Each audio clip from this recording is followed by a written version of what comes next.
ইবলিস আল্লাহকে ডাক দিয়ে বলেছিল, ও রব্বুল আলামিন, আল্লাহ তোমার যে আদমকে সেজদা না করার দায়ে তুমি আমাকে তাড়িয়ে দিয়েছো আল্লাহ, তোমার আদমের আওলাদরা কি করে জান্নাতে যায় আমি দেখে নেব। মহান আল্লাহ জিজ্ঞেস করেছিলেন, কি করবি ইবলিস?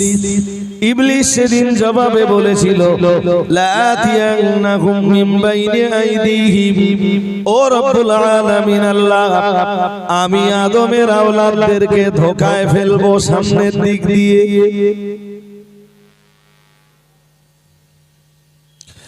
অমিন খলফিহিম, শুধু সামনের দিক দিয়ে নয়, পিছনের দিক দিয়ে, ওয়ান আইমানিহিম, তাদের ডান দিক দিয়ে, ওয়ান শামাইলিহিম, এবং তাদের বাম দিক দিয়ে।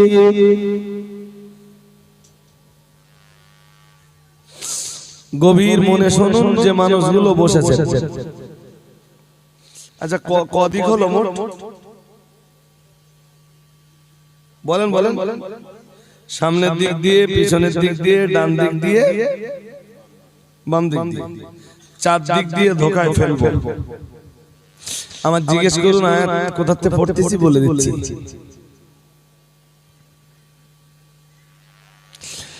বললেন, ইবলিস সেদিন পরিষ্কার বলেছিল, আল্লাহ এই চার দিক দিয়ে যদি ওদেরকে ধোঁকায় ফেলতে পারি, ওয়ালা তাজিদু আকসারাহুম শাকিরিন, আল্লাহ ওদের অধিকাংশকে আপনি আপনার কৃতজ্ঞ বান্দা হিসাবে পাবেন না। চার দিক দিয়ে যদি ধোঁকায় ফেলতে পারি, ওদের অধিকাংশরাই আপনার কথা শুনবে না, ওরা আমার কথা চলবে।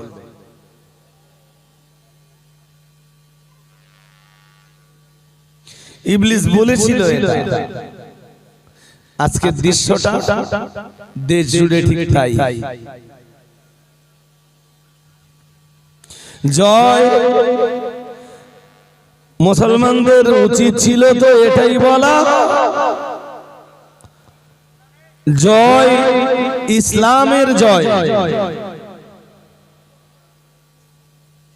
কিন্তু মুসলমানদের এখন যেন নীতি নৈতিকতা হয়ে দাঁড়িয়েছে জয় ইবলিসের জয়।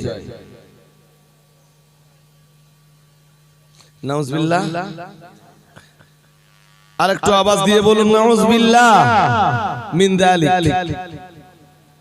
আরেকটা আয়াত দেব, এবার মন দিয়ে শুনতে হবে। আল্লাহ পাকের কোরআন আরো জানিয়েছে, মহান আল্লাহ জানিয়েছেন, লামান তাবিআকা মিনহুম লামলাআন্না জাহান্নামা। মহান আল্লাহ জানিয়েছেন, ইবলিস যেদিন আল্লাহকে ডাক দিয়ে বলেছিল, ও রব্বুল আলামিন, আদমের সন্তান দিগকে যদি ডান দিক দিয়ে ধোঁকা দিতে পারি, বাম দিক দিয়ে ধোঁকা দিতে পারি, সামনের দিক দিয়ে ধোঁকা দিতে পারি, পিছনের দিক দিয়ে ধোঁকা দিতে পারি, না না না না না, আদমের আওলাদদের ভিতরে আপনাকে মান্যতা দেওয়ার মতো মানুষ আপনি খুব বেশি খুঁজে পাবেন না। ও বাবাজিরা, ভাইরা, আল্লাহ পাক রব্বুল আলামিন তার জবাব দিয়েছিলেন দুইটা। প্রথম জবাব হলো, মহান আল্লাহ বলেছিলেন, ইন্না ইবাদি লাইসা লাকা আলাইহিম সুলতান। আল্লাহ পাক রব্বুল আলামিন বললেন, যা ইবলিস তুই বেরিয়ে যা, আমার আদমের আওলাদদেরকে ধোঁকায় ফেলবার জন্য ওদের সামনের দিকে তুই ফাঁদ তৈরি করবি, ওদের পিছনের দিকে তুই ফাঁদ তৈরি করবি, ওদের ডাইনে তুই ফাঁদ তৈরি করবি, ওদের বাম দিকে তুই ফাঁদ তৈরি করবি। আমি আল্লাহ পাক রব্বুল আলামিন বলে দিলাম, আদত তৈরি করা এই तमाम ফাঁদগুলোকে নস্যাৎ করে দিয়ে, ইন্না ইবাদি লাইসা লাকা আলাইহিম সুলতান, আমার আদমের মানে আমার আদমের আওলাদদের ভিতরে আমার খাঁটি বান্দা যারা, ওরা তোর এই ফাঁদগুলোকে ধ্বংস করে দিয়ে পৃথিবীতে আমার আইনটাকে প্রতিষ্ঠা করবে।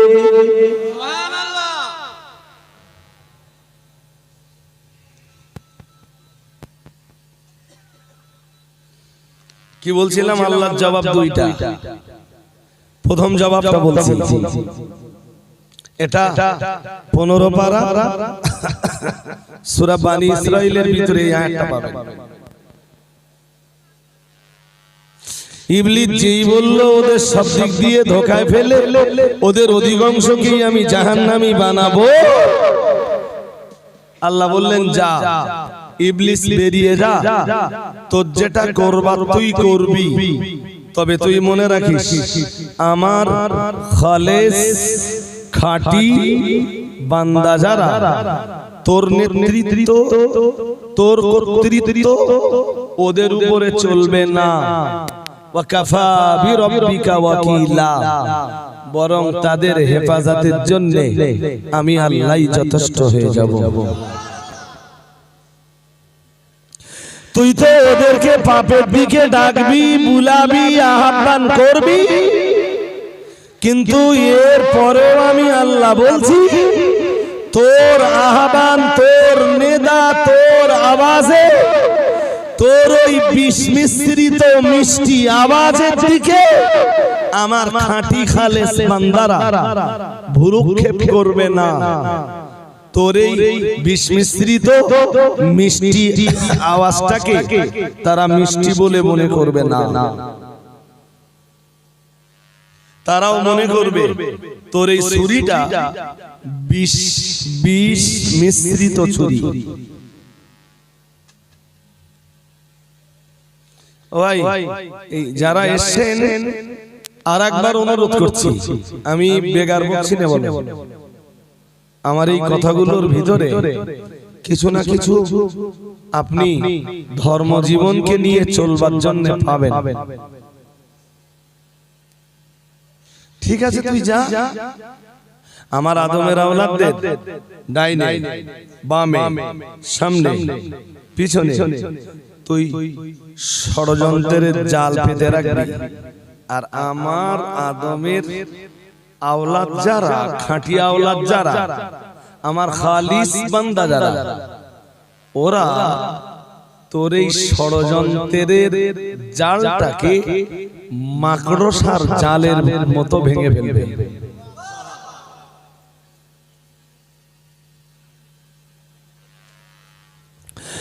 ওয়াকাফা বিরাব্বিকা ওয়াকিলা। শোন, তুই তো তোর খেলা দেখাবি আমি জানি, তবে আমি আল্লাহ এটাও তোরে বলছি আমার খাঁটি বান্দা যারা, ওদের হেফাজতের দায়িত্ব আমি আল্লাহ দ্বিতীয় কারোর উপরে না দিয়ে ডাইরেক্ট তোর হাত থেকে বাঁচানোর জন্য আমি আল্লাহ ওদের দায়িত্বটা আমার কুদরতি কবজায় তুলে নিয়েছি। তোর হাজার ডাকে তুই প্লেয়ার নাইজেরিয়া গেল, আমেরিকা থেকে ভাড়া করে নিয়ে এলো, ও তোর ওই ফুটবল খেলার মাঠে কোনোদিন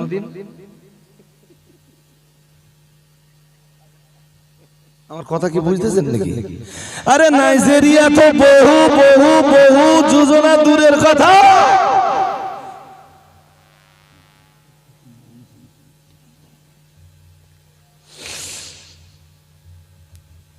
নাইজেরিয়ান 10টা 20টা প্লেয়ার তো বহু দূরের কথা, তুই মেসি আর রোনাল্ডোরে হাজির করবি। এরপরেও আমার খালেস খাঁটি বান্দা যারা মেসি আর রোনাল্ডোরে দেখবার জন্যও তোর ফাঁদে পা দেবে না।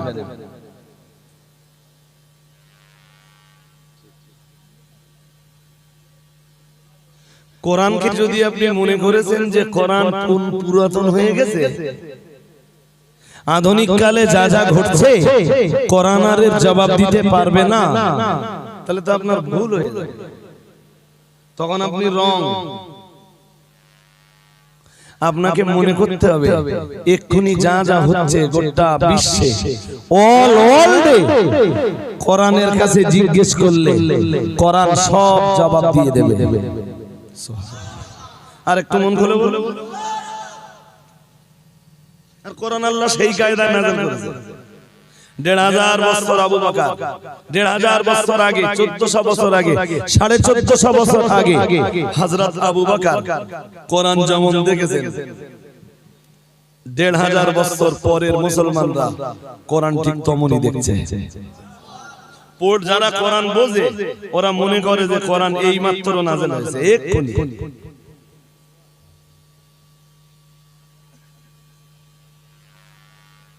চতুর্দিকে আপনি তাকিয়ে দেখুন ইবলিসের জাল, ইবলিসের আল্লাহ পাক রব্বুল আলামিনকে ইবলিস ডেকে, ও বাবাজিরা ভাইরা, ইবলিস আল্লাহকে ডেকে বলল, ও রব্বুল আলামিন আল্লাহ, ওয়ালা তাজিদু আকসারাহুম শাকিরিন, ও রব্বুল আলামিন, না না না না না, আমি এই চতুর্মুখী ওদেরকে ধোঁকায় যখন ফেলবো, ডান দিক দিয়ে বাম দিক দিয়ে সামনের দিক দিয়ে পিছনের দিক দিয়ে সব দিক দিয়ে যখন ওদেরকে ধোঁকা দেব আল্লাহ, না না না না না, ওদের ভিতরে আপনার বিধানের মান্যতা দানকারী আপনি খুব বেশি পাবেন না, আপনার আইনের কাছে মস্তক অবনতকারী লোক আপনি খুব বেশি পাবেন না। আল্লাহ পাক রব্বুল আলামিন, আমি আগে বলেছি ওর দুইটা জবাব দিলেন। প্রথম জবাব দিলেন, ইন্না ইবাদি লাইসা লাকা আলাইহিম সুলতান। আল্লাহ পাক রব্বুল আলামিন বললেন, যা ইবলিস বেরিয়ে যা, তুই কত জাল পাতবি পাত, আমি আল্লাহ পাক রব্বুল আলামিন বলি দিলাম, আমার খালেস খাঁটি বান্দা যারা হবে, লাইসা লাকা আলাইহিম সুলতান, তাদের উপরে তোর কোনো কর্তৃত্ব চলবে না, তোর আঙুল হেলানি তারা শুনবে না।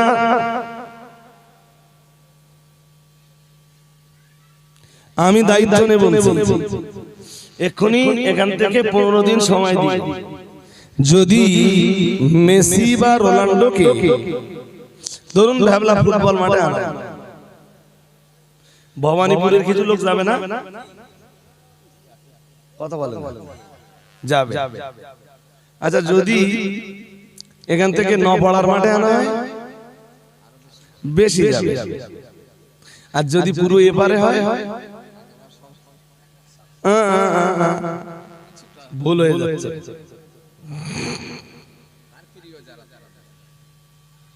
ভুল হয়ে গেল না এবার? কোরআনে আল্লাহ কি বললেন ওইটা তো খেয়াল করা লাগবে। আবার পড়ছি, এই জন্য কোরআন গভীর মনে বুঝতে হয়।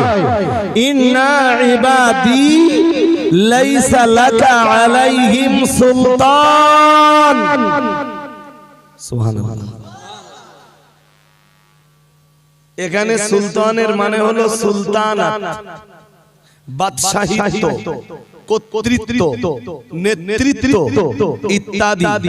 আমার খালেস খাঁটি বান্দাদের উপরে তোর নেতৃত্ব চলবে না। ভবানীপুর নদীর এপারেও যদি মেসি রোনাল্ডোর মতো প্লেয়ারকে ফুটবল মাঠে নামিয়ে দেওয়া হয়, এরপরও কিছু মুসলমানের বাচ্চা আছে যারা আল্লাহ ওয়ালা, মেসি রোনাল্ডো দেখবার জন্য ময়দানে পা দেবে না। আছে না নেই? আরে কথা বলতেছেন না কেন? আছে না নেই? গোটা সমাজ যখন ওতে মানবে, এরপরও ওরা মানবে না।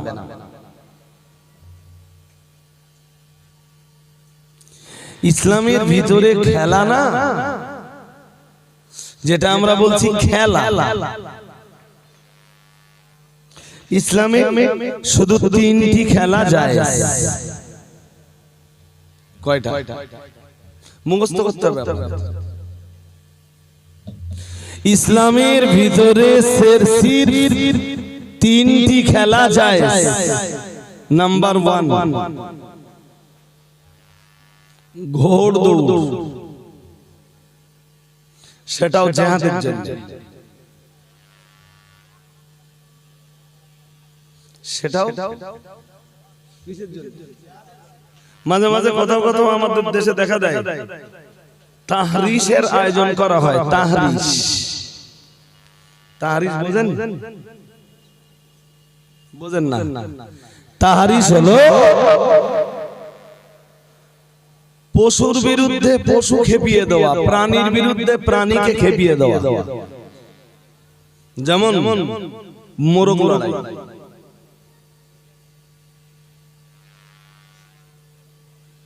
কথা কি বুঝতেছেন নাকি?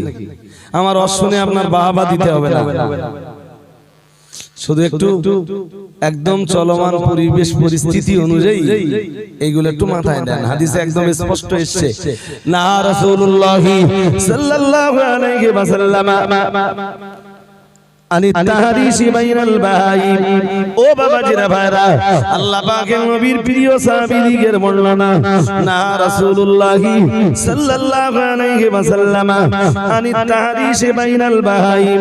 আল্লাহ পাকের রাসূলের সাহাবীদের বর্ণনা, প্রিয় নবী মুহাম্মদুর রাসূলুল্লাহ সাল্লাল্লাহু আলাইহি ওয়াসাল্লাম একটি পশুকে অন্য আরেকটা পশুর উপরে খেপিয়ে দিতে, একটা প্রাণীকে অন্য আরেকটা প্রাণীর উপরে খেপিয়ে দিতে নিষেধ করেছে।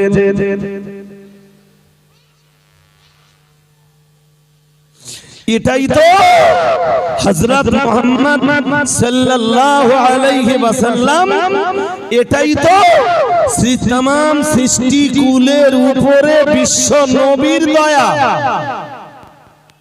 সুবহানাল্লাহ বলতে পারেন? আর একটু মন খুলে, এই মোরগ লড়াই কেউ দেখেছেন কিনা জানেন?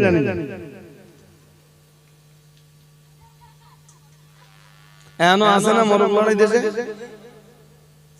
দেখতে দেখতে গেছেন ছোটবেলায়, এখন বড় হয়ে গেছে। এখানে বাচ্চা কাচ্চা চামড়া গুটিয়ে দেবো, বলো ও আনন্দের দিন পেয়ে গেছো না জি। মোরগ লড়াই আগে নাউজুবিল্লাহ বলে নেন। মোরগ সৃষ্টিকার, মোরগের পায়ে নাকি ছুরি বেঁধে দেবে।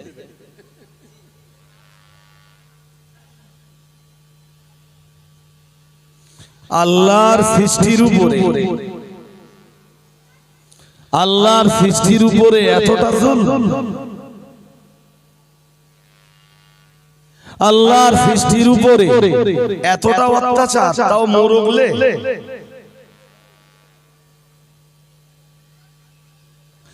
যেখানে হাদিস শরীফে রাসূলুল্লাহ বলে দিয়েছেন, লা তাসুবুদ্দিক, নবীজি বলেছেন মোরগকে গালি দিও না। মোরগকে ও ভোরবেলা ডাকে তো, ফজরের রক্ত যেই হয়ে যায় ও ডাক দেয় তো, যার ঘুমের ডিস্টার্ব আছে ও কি করে?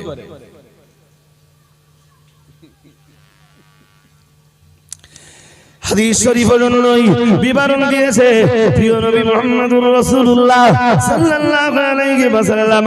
আমার আল্লাহর নবী জানিয়ে দিয়েছেন, ও আমার সাহাবীরা মনে রাখো, আমি মুহাম্মদুর রাসূলুল্লাহ সাল্লাল্লাহু আলাইহি ওয়াসাল্লাম, আমি আল্লাহ পাকের নবী বলছি, লা তাসুবুদ্দিকা, আল্লাহ পাকের রাসূল বললেন, খবরদার জানো মোরগকে তোমরা গালি দিও না। ফাইন্নাহু ইউআদ্দিনু লিস-সালাতি আও কামা ক্বালা عليه السلام وفي رواية فإنه يوقظ للصلاة أو كما قال عليه السلام।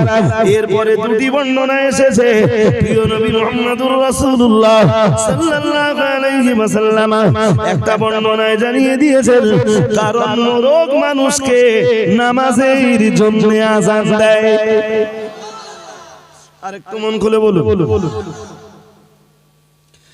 অন্য আরেকটা বর্ণনায় রয়েছে, প্রিয় নবী মুহাম্মদুর রাসূলুল্লাহ সাল্লাল্লাহু আলাইহি ওয়াসাল্লাম নবী আমার জানিয়ে দিয়েছেন, ফাইন্নাহু ইউকিদু লিস-সালাতি আও কামা ক্বালা আলাইহিস সালাম। আল্লাহ পাকের রাসূল বললেন, ও আমার সাহাবীরা মনে রাখো, খবরদার খবরদার মোরগকে যেন গালি দেবে না, কারণ আমি রাসূলুল্লাহ বলছি মোরগ তোমাদেরকে নামাজের জন্য জাগিয়ে দেয়। আর একটু মন খুলে বলো। আজকে আমার কাছে এই যে হাদিস শুনতেছেন, এই হাদিস শুনবার পরে মোরগ লড়াই করা, মোরগ লড়াইতে অংশ নেওয়া, শেয়ার করা, এ তো বহু দূরের কথা। যদি শোনেন অমুক জায়গায় মোরগ লড়াই হচ্ছে, তা যারা যারা যারা যারা ওতে অংশ নেওয়ার চেষ্টা করছে, পারলে তাদেরকে নিরস্ত করুন, তারা যেন আল্লাহর সৃষ্টি এই জীবগুলোকে এইভাবে কষ্ট না দেয়। সমাজে আজ যে কয়দিন চলবে আমি ঠিক জানি না ভাই, গো ব্যাক, আমার বক্তব্য এখানেও ছিল না। জি কি বলছিলাম মনে আছে আমার, ইসলামে খেলা যায়, জোর করে বলো। প্রথমটা ঘোড় দৌড়, সেটাও প্রাইজ পাওয়ার জন্য না, ট্রফি পাওয়ার জন্য না, ট্রফি জিতবার জন্য না, আল্লাহ সৃষ্টিরে অকারণে কষ্ট দেওয়ার জন্য না, সেটাও হতে হবে জিহাদের জন্য।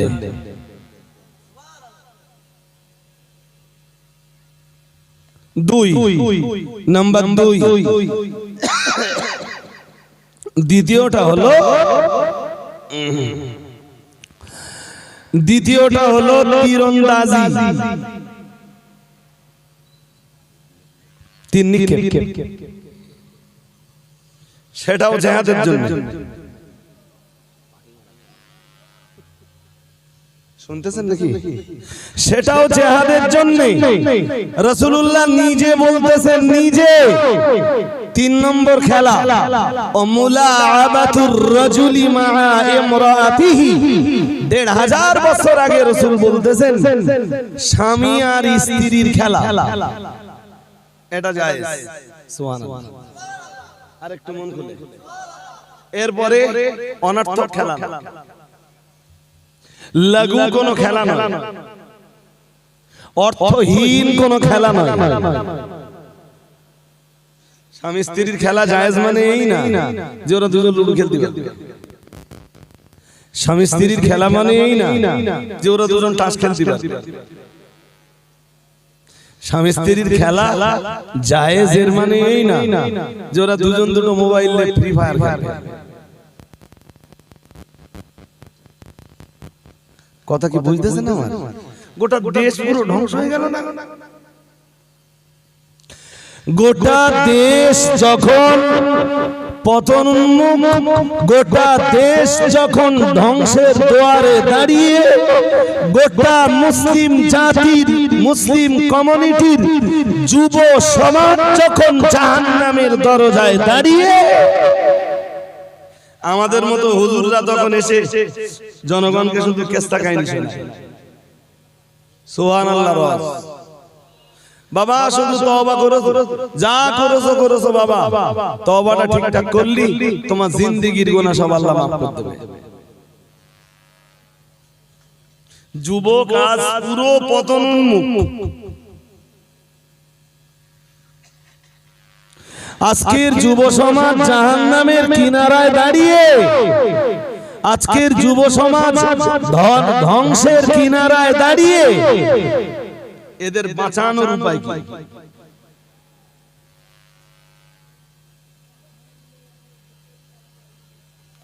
এরা শুধু ফ্রি ফায়ার আর পাবজিতে যে মাথা মেতেছে, কোন ছেলেকে যদি ফ্রি ফায়ার আর পাবজি থেকে ফিরিয়ে না আনা যায়, আমি দায়িত্ব নিয়ে বলছি, 1000 চেষ্টা করে ওকে নামাজি বানানো যাবে না।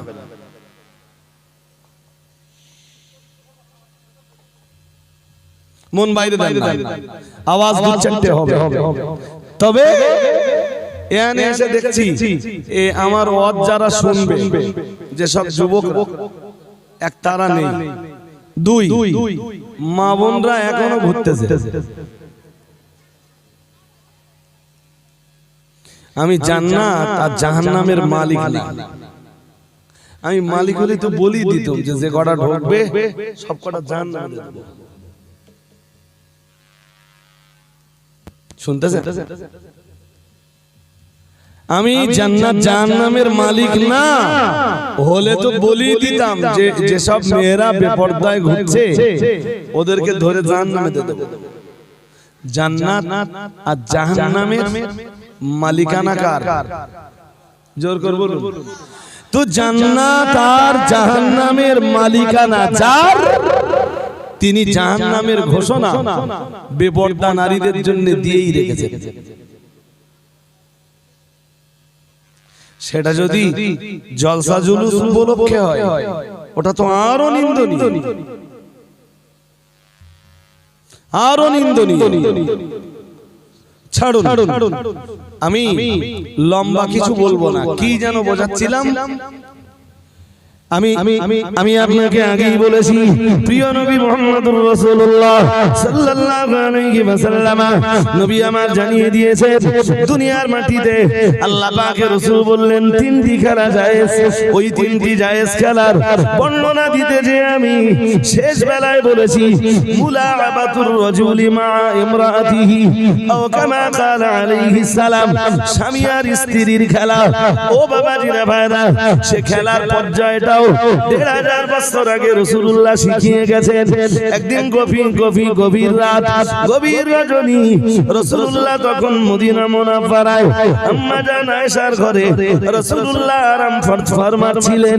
तमाम মদিনা তখন ঘুমিয়ে, জ্যোৎস্না রাত। প্রিয় নবী মুহাম্মদুর রাসূলুল্লাহ সাল্লাল্লাহু আলাইহি ওয়াসাল্লাম আল্লাহ পাকের নবী আম্মা জানকে ডেকে বললেন, ও আমার বিবি আয়েশা, চলো না আমরা একটু বাইরে থেকে ঘুরে আসি। আম্মা জানকে নিয়ে রাসূলুল্লাহ বেরিয়ে পড়লেন। ও বাবাজিরা ভাইরা, আল্লাহ পাকের নবী বাইরে বেরিয়ে বললেন, আয়েশা, तमाम মদিনা যখন ঘুমিয়ে তুমি আর আমি দুজনা মিলে একটু দৌড় প্রতিযোগিতা করব।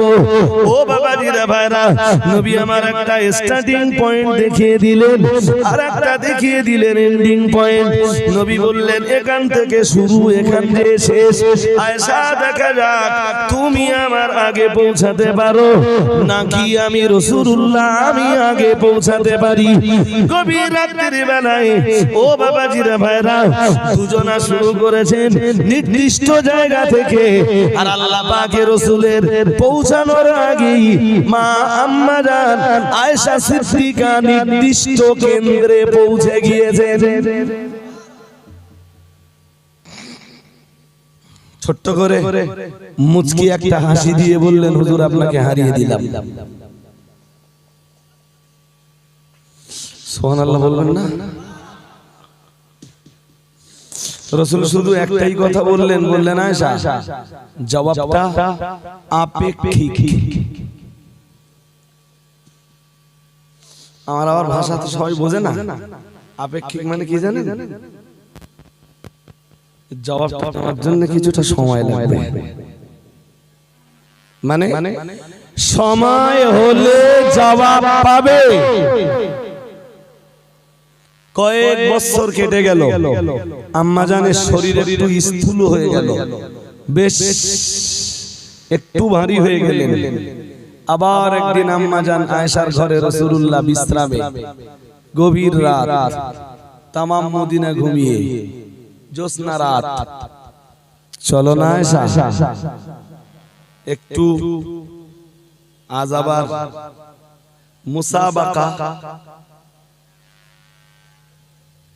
এই যে দৌড় প্রতিযোগিতা আপনারা যেটা বলেন, ওরে আরবিতে কি বলে জানেন? মুসাবাকা। শুনতেছেন কি বলে?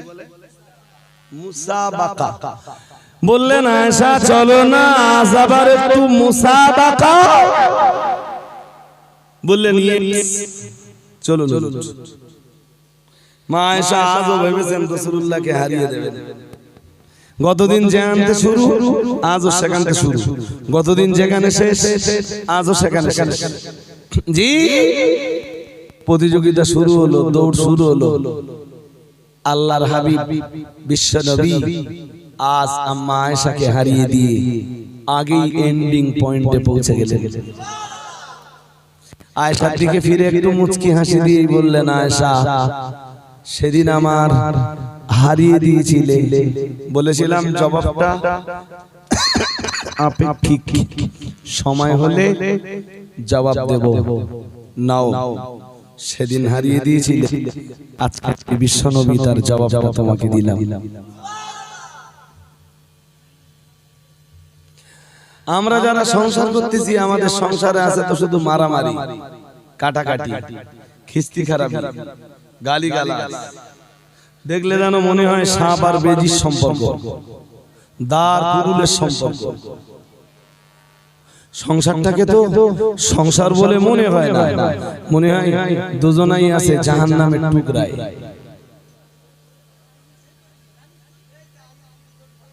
যাক, আমার উদ্দেশ্য এখানেও নয়, আমার উদ্দেশ্য হলো খেলা জায়েজ তিনটা খেলার গল্পই বলেছি। এবার বলেন, এই তিনটার ভিতরে ক্যারাম বোর্ড আছে? আরে হ্যাঁ না বলতেছেন না? ক্যারাম বোর্ড খেলা আছে। এই তিনটার ভিতরে জুয়া আছে, এই তিনটার ভিতরে ফুটবল আছে, এই তিনটার ভিতরে, এই তিনটের ভিতরে আরো যত খেলা আমার দেশে দেখা যায়, এসব খেলা একটাও আছে? নেই। এই জন্য আমরা যদি বলি মুসলিম, আপনি ঘুরিয়ে বলতেই পারেন খেললে একটু বডি টডি ফিট হয়, একটু অনুশীলন টিলন হয়। আরে আপনার বডি ফিটনেসের জন্য আর আপনার অনুশীলনের জন্য আল্লাহ আপনাকে রাত দিনে ডে নাইটে 5 বার করে সালাতের ব্যবস্থা করে দিয়েছে। আর একটু মন খুলে বলেন, সালাতটা ঠিকঠাক যদি আদায় করা হয়, যেভাবে রুকু করবার নিয়ম, যেভাবে সাজদা করার নিয়ম, ওইটা যদি আদায় করা হয়, তো বডি ফিটনেসের জন্য যে ব্যায়াম দরকার, আল্লাহ পাক রব্বুল আলামিন সেই ব্যায়ামের, সেই অনুশীলনের ব্যবস্থাপনা সালাত, নামাজের ভিতরে দান করে রেখেছেন। আর একটু মন খুলে বলেন, কোথায় মুসলমানের নামাজ? খেলা দেখতে দেখতে জোহর, আসর, মাগরিব, এশা, প্রাইজ বিতরণের অনুষ্ঠান পর্যন্ত ছিল। এশার নামাজের ওয়াক্ত হয়ে গেছে, আজান হয়ে গেছে, নামাজ হয়ে গেছে, কোন নামাজ কালামের কোনো নামগন্ধ কিছু নেই। আমার কমিউনিটিকে আমি কেসা বোঝাবো, কোন পদ্ধতিতে বোঝাবো, কোন নিয়মে বোঝাবো, আমি তো আমি মাঝে মাঝে রাস্তা খুঁজে পাই না। গোটা বিশ্ব আজ আতঙ্কিত, গোটা পৃথিবী আজ আতঙ্কে। করোনার, কোভিড-19 এর থার্ড ওয়েভ, তৃতীয় ঢেউ। বেঙ্গলে, অল ওভার ইন্ডিয়ায় যতগুলো স্টেট আছে, ওয়েস্ট বেঙ্গল এখন 2 নম্বরে যাচ্ছে করোনা। গভর্নমেন্টের দেওয়া হিসাব, আমি হিসাব করতে করব, পেপারসে পাওয়া হিসাব, গুগলের হিসাব। গোটা দেশ যেন আজ আতঙ্কিত।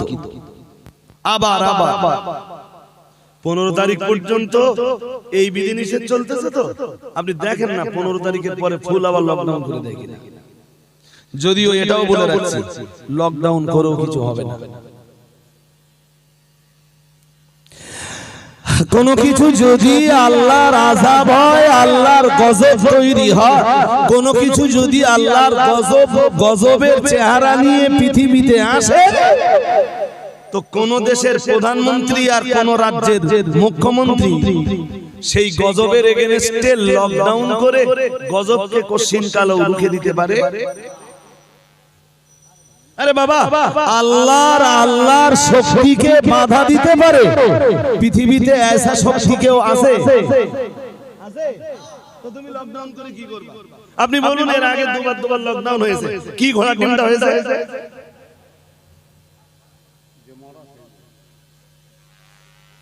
খুব লজ্জার সাথে বলছি, ডোন্ট মাইন্ড, ঘুম পাচ্ছে না তো? খুব লজ্জার সঙ্গে বলছি, জেনে বেশাখানা খোলা, আমার বলতে লজ্জা লাগে।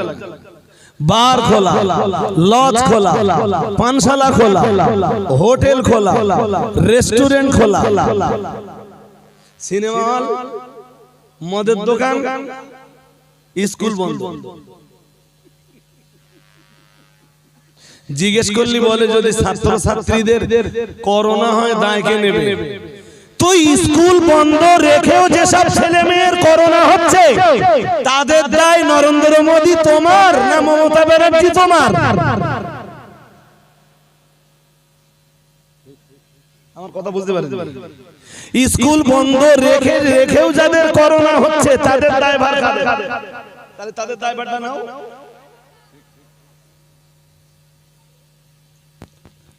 মদের দোকান খোলার স্কুল বন্ধ, জি প্রস্কোয়াটার নিষিদ্ধ পল্লী সোনাগাছির মতো নোংরা জায়গা খোলা, পানশালা বার হোটেল লজ খোলা আর স্কুল বন্ধ। What is this?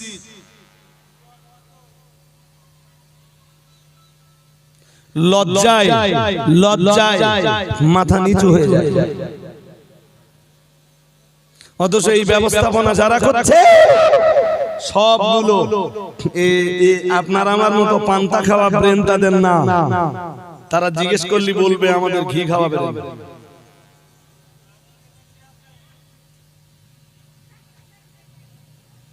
গোটা দেশ আজ আতঙ্কিত। আমি বলছি 15 তারিখ পার হবে না, হয়তো বলে বলছি, দেখবেন আবার লকডাউন ডেকে দিতে পারে। আবার বাকিটা আল্লাহ ভালো জানেন পরিস্থিতি কোন দিকে যাবে। তবে থার্ড টাইম যদি ফের লকডাউন রাখা হয় জনগণের অর্থনৈতিক অবস্থা ঠেকে যাবে তলানিতে, ভীষণ তলানিতে। আল্লাহ আমাদের মাহফুজ রেখে দেন, বলুন আমিন। আর একটু মন খুলে বলেন আমিন। আপনি যাবেন কোথায়? তবে এরপরেও বলছি মুসলমানদের ভিতরে কোনো ভয় ঢুকেনি। যে মাতাল আছে, সুদখোর আছে, বেপর্দা মহিলা বেপর্দাই আছে, বেনামাজি আছে, জি জুয়ার বোর্ডে বসা লোক ও বোর্ডে বসতে করোনা হয়ে দেশ খাইয়ে দেখতে, ওর কোনো টেনশন নেই। কোনো টেনশন আছে? আমি আপনাদেরকে দুটো টিপস দেব। আমার ওয়াজ ভালো না লাগতে পারে, আপনাদের ভালো লাগতেও হবে না, রজব আলী সাহেবের নামে জিন্দাবাদ হতে ভালো লাগবে না। দুইটা টিপস দেব। প্রথম টিপস, এই কঠিন পরিস্থিতির মোকাবেলায় ও বাবাজিরা ভাইরা, আল্লাহ পাকের বান্দা জানো আল্লাহরে জিজ্ঞেস করলো, ও রব্বুল আলামিন আল্লাহ, গোটা দুনিয়া যখন করোনা থার্ড ওয়েভ নিয়ে আতঙ্কিত আল্লাহ, ও রব্বুল আলামিন আল্লাহ, সবাই যখন ভীত সন্ত্রস্ত আল্লাহ, আমার বাঁচবার উপায় কি আল্লাহ? আল্লাহ পাক রব্বুল আলামিন বললেন, কদ আফলাহাল মুমিনুন। চলুন কোরআনকে আমরা 1500 বছর আগের কোরআন মনে না করে কোরআনটাকে মনে করি। কোরআন যেন এই মুহূর্তেই নাযিল হয়েছে। আল্লাহ পাকের ঈমানদার বান্দা বান্দীরা আমরা আল্লাহকে জিজ্ঞেস করলাম, ও রব্বুল আলামিন আল্লাহ, তাম দুনিয়া যখন আতঙ্কিত, তাম দুনিয়া যখন ভীত সন্ত্রস্ত আল্লাহ, আবার এখন করণীয় কি? আল্লাহ পাক রব্বুল আলামিন বললেন, কদ আফলাহাল মুমিনুন। আমি আল্লাহ পাক রব্বুল আলামিন বলছি, শোন বান্দা, আমি আল্লাহ পাক রব্বুল আলামিন ঘোষণা দিচ্ছি, এই কঠিন পিরিয়ডে তোর প্রথম করণীয় হলো তোর ঈমানটাকে মজবুত করে নেওয়া। আর একটু মন খুলে বলুন, তুই সফলতা চাস, ব্যর্থতা কাটিয়ে উঠতে চাস, আতঙ্ক থেকে বাঁচতে চাস, করোনার ভয় থেকে বাঁচতে তোর ইচ্ছা হয়? আরে হ্যাঁ না বলো, ইচ্ছা হয়? কোরআন শরীফের খুব ছোট্ট একটা সূরা আছে, সূরাটা ভালো করে মন দিয়ে পড়বেন। আমি যখন নামাজে পড়ি খুব মনোযোগ দিয়ে পড়ি। সূরাতু কুরাইশ, কি নাম? সূরাতু, জোর করে বলুন, কুরাইশ। কি আছে সূরাটার ভিতরে? লিলাফ কুরাইশিন ইলাফিহিম রিহলাতাশ শিতা'i ওয়াস-সাইফ ফালিয়াবুদু রাব্ব হাযাল বাইত। সুবহানাল্লাহ বললাম। আরেকটু মন খুলে বলুন। কুরাইশরা এই আয়াতের তাফসীর করতে বসিনি আজকে আপনাদের নিয়ে, শুধু ধরিয়ে দিচ্ছি। কুরাইশরা বছরে দুইটা করে সফর করত, একটা শীতকালীন সফর আর একটা গ্রীষ্মকালীন সফর। একটা শীতের সময় আর একটা, এই সফরটা তাদের ছিল ইকোনমিক্যাল সফর, মানে বাণিজ্যিক সফর। জি, এই সফরটা ছিল তাদের ব্যবসা কেন্দ্রিক সফর। এই দুইবার ব্যবসা করে ওরা যা মুনাফা জোগাড় করত, ওদের সারাটা বছর ওই মুনাফাতেই চলে যেত। আর একটু মন খুলে বলেন, আর একটু আওয়াজ দিয়ে বলেন আল্লাহু আকবার।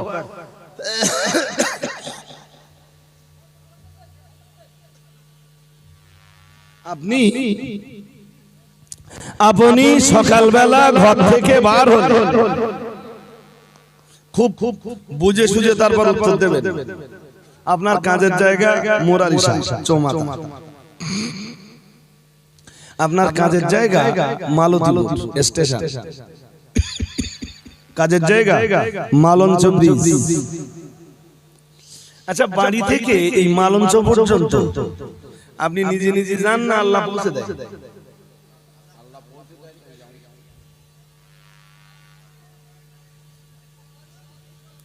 ঠিক আল্লাহর প্রতি নির্ভরতা রেখে বলুন, আমরা নিজেরা যাই না আল্লাহ পৌঁছে দেয়? হাদিসে একটা হাদিস আছে জানেন, নবীজি বলেছেন তোমরা বাড়ি থেকে বার হওয়ার সময় পড়ো বিসমিল্লাহি তাওয়াক্কালতু আলাল্লাহ লা হাওলা ওয়ালা কুওয়াতা ইল্লা বিল্লাহিল আলিয়্যিল আযীম। সুবহানাল্লাহ। নবীজি বলেছেন এইটা পরে বার হও। আপনি জানেন কালকে আমার রাত্রে দাওয়াত ছিল এতে হুগলি, উঠেছি 9:30, ছেড়েছি 12টায়, হুগলি জেলার চন্দনপুর। কালকে গত রাত 10টা থেকে কারফিউ জারি ছিল। প্রথমে আমার একদম 12 বার কোনো ইচ্ছাই ছিল না। ড্রাইভার বললো ভাই আল্লাহ নাম করে চলেন না, তো আজকে শেষ না, পুলিশ যদি ধরে বলবেন স্যার ঠিক আছে আমরা যাচ্ছি না, আপনাদের গাড়ির পাশে গাড়িটা দাঁড় করতে ঘুমাই, আপনারা চকি দেন। চল গাড়িতে উঠেছি, বিসমিল্লাহি তাওয়াক্কালতু বলুন আলাল্লাহ, আল্লাহু আকবার। সেই হুগলির একদম চন্দনপুর স্টেশন থেকে কলকাতা, পুরো কলকাতা শুনশান, একটা ভিআইপি গান নেই। ভিআইপি কার বুঝতেছেন? পার্সোনাল কার, স্পেশাল কার, পার্সোনাল গাড়ি একটাও চলে না। কলকাতার ওলা বা অন্যান্য কোম্পানি যেসব ট্যাক্সি আছে সব বন্ধ। তখন আমি চিনাপাড়া, অন্তত পুলিশের চেকপোস্ট পেরিয়েছি 20টা। আল্লাহর রহমত, কোন জায়গায় দাঁড়াতে বলিনি। বাড়ি ঢোকার সময় ত্রিমণি এসে ভাবছি তাহলে এবার বুঝি ধরবে, তা তোমরা ধরে রাখতে পারবে না। দেগঙ্গা, শাসন, রাজারহাট, হাড়োয়া, এদিকে আপনার মিনাখা, ভাঙ্গড়, কাশীপুর, আমডাঙ্গা, এমনকি বারাসাতের পুরো অংশ না হলো খানিকটা, আর বসিরহাট আর হাসনাবাদ তো একটা ডাল ভাতের মতন ব্যাপার। তাহলে ধরো আল্লাহর রহমত পুরো বাড়ি পর্যন্ত এলাম। কে একবার দাঁড়াতে বললেন, গাড়িতে আস্তে আস্তে বললো রহমত আল্লাহর, দয়া সব আল্লাহ নবীজির হাদিসের বরকত এটা। কেন বলেন তো? আল্লাহ পাকের নবী জানিয়েছেন, ও আমার সাহাবীরা মনে রাখো, আমি মুহাম্মাদুর রাসূলুল্লাহ সাল্লাল্লাহু আলাইহি ওয়াসাল্লাম, আমি আল্লাহ পাকের নবী বলছি, তুমি বাড়ি থেকে বার হওয়ার সময় যদি পড়ো বিসমিল্লাহি আলাল্লাহ তাওয়াক্কালতু আলাল্লাহি, বিসমিল্লাহি তাওয়াক্কালতু আলাল্লাহি, লা হাওলা ওয়ালা কুওয়াতা ইল্লা বিল্লাহিল আলিয়্যিল আযীম, এই দোয়াটা যদি পড়ে বার হতে পারো, প্রিয় নবী মুহাম্মাদুর রাসূলুল্লাহ সাল্লাল্লাহু আলাইহি ওয়াসাল্লাম নবী আমার জানিয়ে দিয়েছেন কুফিতা, প্রিয় নবী মুহাম্মাদুর রাসূলুল্লাহ সাল্লাল্লাহু আলাইহি ওয়াসাল্লাম আমার আল্লাহর নবী জানিয়ে দিয়েছেন, তোমার হেফাজতের দায়িত্ব তখন আমার আল্লাহর কুদরতি কবজায়। আরেকটু মন খুলে বলুন, হেফাজতের দায়িত্ব তখন কার? বান্দা বার হবার সময় কার উপরে সুপর্দ করলো নিজেকে? কার উপরে? আল্লাহর উপরে। বিসমিল্লাহ তাওয়াক্কালতু আলাল্লাহ, আমি আল্লাহর নামে শুরু করছি আর আমার জান মাল সবকিছু আমার আল্লাহর উপরে সুপর্দ করে দিলাম। নবীজি বলেছেন ওইটা পড়ে বার হবার 2 নম্বর বরকত হুদিতা, প্রথম ফজিলত কুফিতা, আল্লাহ তোমার জন্য যথেষ্ট হয়ে যাবে। দ্বিতীয় ফজিলত নবীজি নিজে বলতেছেন হুদিতা, মানে তুমি যেখানে যাওয়ার ইচ্ছায় বাড়ি থেকে বেরিয়েছো, আল্লাহ ওই গন্তব্য পর্যন্ত পৌঁছে দেওয়ার দায়িত্বটা নেবেন। একটু মন খুলে। আরে ভাই অনেক সময় হয় কি জানেন, রাস্তায় বেরিয়েছি, মাঝখানে এক অ্যাক্সিডেন্ট ঘটে গেছে আর যাওয়া হলো বাড়ি চলে। এরকম ঘটে? কথা বলেন। ঘটে না? আসলে গন্তব্য পর্যন্ত পৌঁছে দেওয়ার দায়িত্ব তখন আল্লাহর, যখন আপনি নিজেকে আল্লাহর জন্য সঁপে দেবেন।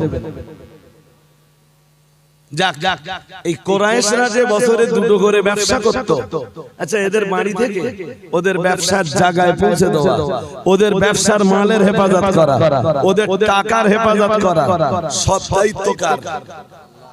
জোর করে বলুন। আল্লাহ সূরা কোরাইশে ওইটাই বলতেছে। আপনারা তো পড়েন, যদিও বুঝবার কোনদিন চেষ্টা করেন।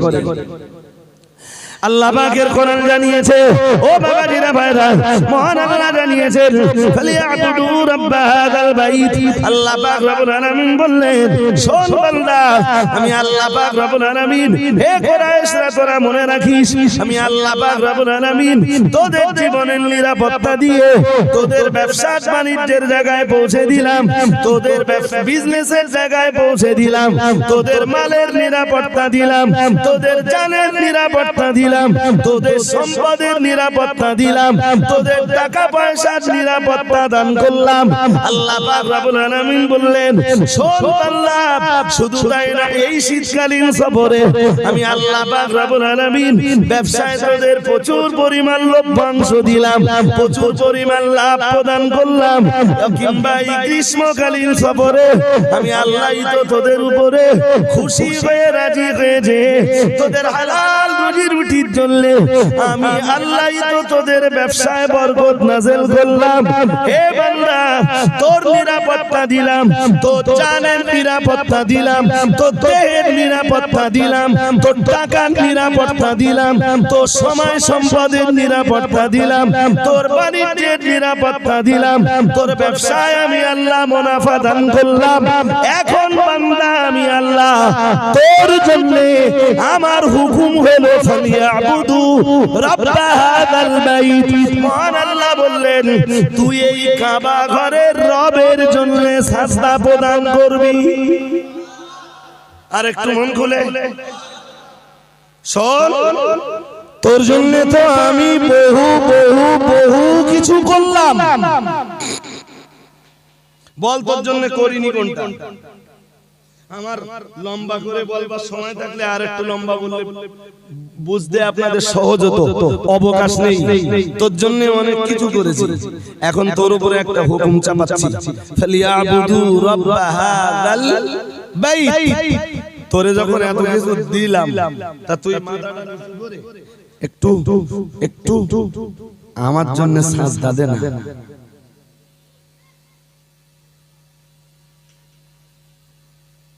শোন শোন, আমার সঙ্গে আমার জন্য সাজদা দিয়ে আমার সঙ্গে একটু তাল্লুক তৈরি কর, সম্পর্ক তৈরি কর।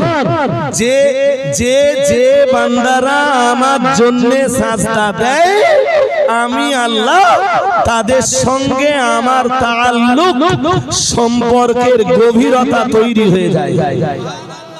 আরেকটু মন খুলে বান্দায় জানো আল্লাহকে জিজ্ঞেস করলো, ও রব্বুল আলামিন আল্লাহ, কিভাবে আমি তোমার জন্য সাজদা দিলে, কিভাবে আমি তোমার জন্য সালাতে দাঁড়িয়ে পড়লে আল্লাহ তোমার সঙ্গে সম্পর্কের গভীরতাটা তৈরি হবে। ও রব্বুল আলামিন আল্লাহ, তুমি তো আমায় বলে দিলে আল্লাহ আমি সাজদায় পতিত হলে তোমার সঙ্গে সম্পর্ক তৈরি হবে, কিন্তু আমি সাজদাটা কিভাবে করব, কিভাবে সাজদা দিলে তুমি খুশি হবে? ও বাবাজিরা ভাইরা, আর তোমার সঙ্গে আমার সম্পর্ক তৈরি হবে। আল্লাহ পাক রব্বুল আলামিন কোরআন শরীফের ভিতরে নিজেই যেন জবাব দিলেন, আল্লাযীনা হুম ফি সালাতিহিম খাশিউন। শোন বান্দা, আমি আল্লাহ পাক রব্বুল আলামিন, তুই যদি আমার সঙ্গে তাল্লুক তৈরি করতে চাস, আমার সঙ্গে সম্পর্কের গভীরতা যদি তৈরি করতে চাস, আমি আল্লাহ পাক রব্বুল আলামিন বলে দিলাম, তুই নামাজে দাঁড়াবি বিনীতভাবে, ভয় মিশ্রিত ভালোবাসার সঙ্গে। সুবহানাল্লাহ। আরেকটু মন খুলে বলুন, তুই নামাজে দাঁড়াবি তা তোর মন যেন ছটফট না করে। মন যেন, হ্যাঁ, তুই নামাজে দাঁড়িয়ে যদি তোর মন ছটফট করে, তোর দেহ যদি মসজিদে থাকে, মন যদি মাঠে থাকে, তোর দেহ যদি মসজিদে থাকে, আর তোর মন যদি মসজিদের বাইরে থাকে, সব তুই সালাত আদায় করবি, ফিরবি, তোর সাথে আমার কোনো সম্পর্ক তৈরি হবে।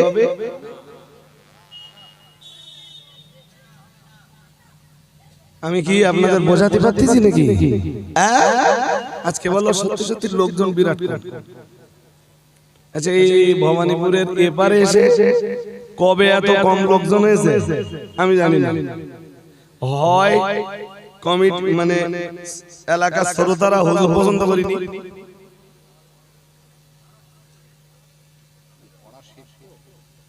শীতি কালকে লোক কম হয়নি তো, কাল্লা বলতেন কবে খেলা খেলা,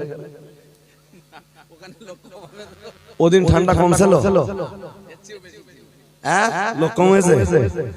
জি হাজিরিনে মজলিস, আমি একদম শেষ লগ্নে বক্তব্য বাড়াবো, সময়ও হাতে নেই।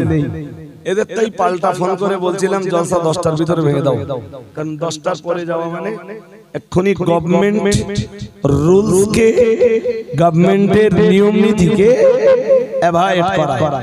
জি, কিন্তু বড় লজ্জা ভাই, দেশ জুড়ে যা চলতেছে,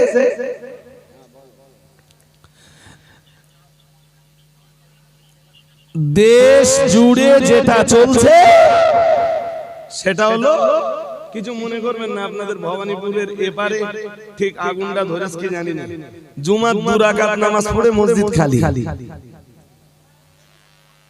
তাও দোয়া করার মতো সময়। কেউ কেউ আবার ফতোয়া দিচ্ছে নামাজের পর দোয়া করা জায়েজ নেই। তো দলিল, তাহলে আমার দলিল ইউটিউব, তো দলিল, আরে শরিয়ত চলে 4 দলিল, কোরআন, হাদিস, কিয়াস, ইজমা। কয় দলিল? ও দলিল 5 নম্বরে যে আরেকটা দলিল, তার নাম কি? হোয়াট ইজ দিস দোস্ত?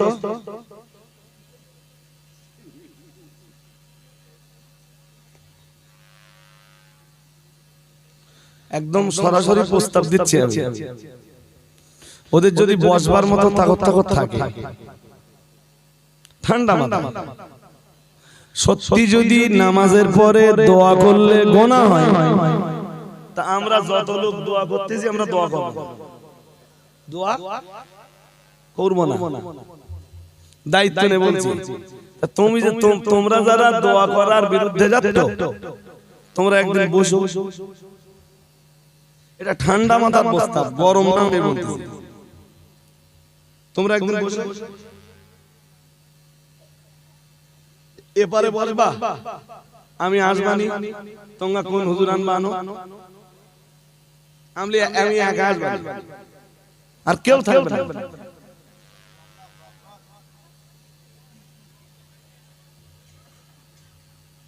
কথা শুনতেছেন?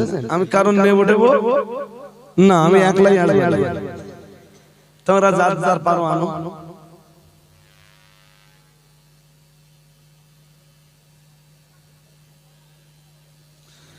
तमाम पृथ्वीर सल्फे सालेहीनरा, तमाम पृथ्वीर मुहद्दिस, मुफस्सिर, मुबल्लिग, मुबाहिस, मुसन्निफ সবাই যেখানে নামাজের পরে বাদা সালাম হাত উত্তোলন করে দোয়া করেছেন। ইমাম আজমের মতো, ইমাম বুখারীর মতো, ইমাম মুসলিমের মতো, ইমাম তিরমিজির মতো, ইমাম আবু দাউদের মতো বিশ্ব শ্রেষ্ঠ আলেমরা তারাও নামাজের পরে হাত তুলে দোয়া করেছেন। একটু মন খুলে বলেন, আর আওয়াজ দিয়ে বলেন। ইউটিউবের কিছু বক্তৃতা রয়েছে যেগুলো বেশ ভালো, কিন্তু ইউটিউবের অধিকাংশ বক্তৃতাই হলো বিষ মিশ্রিত ছুরি।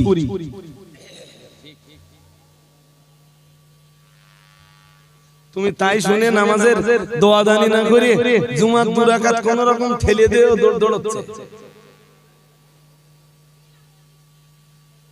জুমার নামাজ কি 2 রাকাত?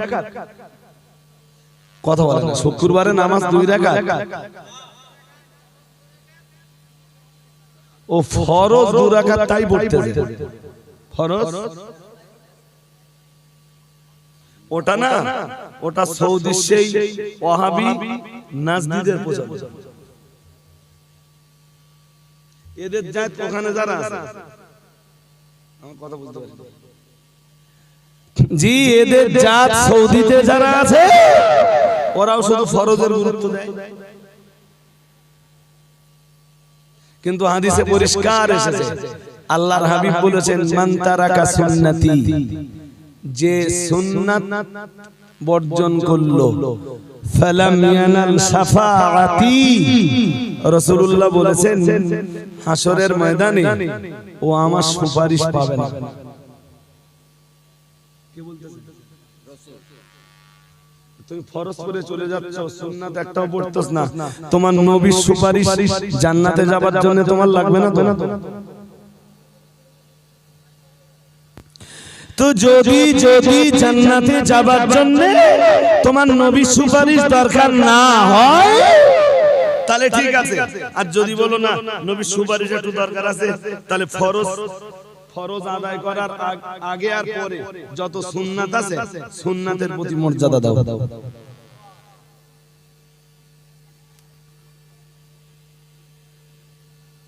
রসুন দেখেছেন? হ্যাঁ না বলা।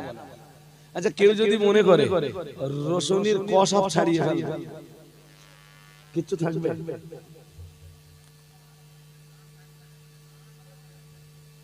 কিচ্ছু থাকবে? থাকবে না। মাঝখানে একটা লাঠি মতন কি আছে ওটা থাকবে, রাইট? পেঁয়াজের খোসা ছাড়াতে আর কিছু আছে? আমার সমাজে কিছু বুদ্ধ শ্রেণীর লোকেরা এই পেঁয়াজ আর রসুনের, পেঁয়াজের কোয়া ছাড়ানো আর রসুনের খোসা ছাড়ানোর মতো ইসলামকে ছাড়াতি সব ছাড়িয়ে দিয়েছে। এখন নামাজ আছে আর হয় 2 রাকাত আর নইলে 4 রাকাত, ইসলামের আর কিছু নেই। সব বেদাত, সব নাজায়েজ, সব হারাম করলি জান্নাত। আরে তুই ইসলাম যদি 2 রাকাত 4 রাকাত নামাজে সীমাবদ্ধ হতো তো কোরআন শরীফের 6666টা আয়াত তো লাগতো না। ছোট্ট একটা সূরা দিলি হয়ে যেত, তো কোরআনে 6666টা আয়াত আল্লাহ দিলে কি জন্য? হাজিরিন, আমি আপনাদের কাছে রিকোয়েস্ট করছি, আল্লাহর সাথে তাআল্লুক তৈরি করুন। আল্লাহর সাথে বান্দায় যখন তাআল্লুক তৈরি করে, সম্পর্ক তৈরি করে, আল্লাহ তখন ওই বান্দার জন্য তার রহমতের দরজাকে ওপেন করে দেয়। আর একটু মন খুলে আমি শেষ কথা বলছি মিয়াজি, ওয়াজ বারবার মতো পরিবেশন নেই। মহান আল্লাহ জানিয়ে দিয়েছেন লিয়াবুদু রাব্ব হাযাল বাইত। আল্লাহ পাক রব্বুল আলামিন বললেন, তোদের ব্যবসা বাণিজ্য মুনাফা সব আমি আল্লাহ দান করলাম, তোদের বিজনেসের লভ্যাংশ সেও আমি আল্লাহ দান করলাম, তোদের জীবনের নিরাপত্তা দান করলাম, তোদের মালের নিরাপত্তা দান করলাম। শোন বান্দা, এখন আমি আল্লাহ পাক রব্বুল আলামিন বলছি লিয়াবুদু রাব্ব হাযাল বাইত।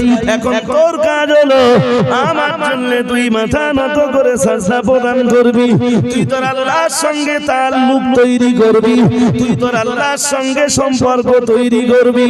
ও বাবাজিরা ভাইরা, আল্লাহ পাক রব্বুল আলামিনের বান্দা জানো, আল্লাহ ডাক দিয়ে বললেন, ও রব্বুল আলামিন আল্লাহ, আমি যে তোমার জন্য সাজদা প্রদান করব, তোমার সঙ্গে সম্পর্ক তৈরি করব, আল্লাহ বিনিময়ে তুমি আমায় কি দেবে বলো? মহান আল্লাহ বললেন, শোন বান্দা, তুই যদি আমার সঙ্গে সম্পর্ক তৈরি করতে পারিস, আমি আল্লাহ তোমারে দুইটা জিনিস দেব। এক নম্বরে বললেন আল্লাযী আত'আমাহুম মিন জু'। মহান আল্লাহ বললেন, তোর যখন ক্ষুধা লাগবে আমি আল্লাহই তখন তোরে খেতে দেব। আর একটু মন খুলে বলেন, তোর ক্ষুধা লাগলে খেতে দেব। ক্ষুধা লাগলে ওয়ামানাহুম মিন খাউফ। গোটা দুনিয়া যখন করোনা নামের ভাইরাসে আতঙ্কিত হয়ে পড়বে, ওই আতঙ্ক থেকে আমি আল্লাহ তোরে হেফাজত করব। আর একটু মন খুলে বলেন, ভয় লাগলে নিরাপত্তা দেব। ভয় লাগলে আরে দেব না মানে, তোর খিদে লাগলে খেতে দেব। ভয় লাগলে কে বলতেছেন? কে বলতেছেন? গোটা দুনিয়া যদি করোনা নিয়ে আতঙ্কিত হয়ে যায়, তবে মুসলমানদের কি আছে? মরে যাব, করোনাতে মরে যাব, মহামারীতে মরলে আল্লাহ শাহাদাত দিবেন। আর একটু মন খুলে বলেন, তো মুসলমানদের ডরের কোনো গল্প আছে? আছে। হাজিরিন, একদম চলমান পরিবেশ পরিস্থিতি সামনে রেখে আমি যাব অনেক দূর, ফের আমার টাইম ক্রস হয়ে গেছে, তো ছাড়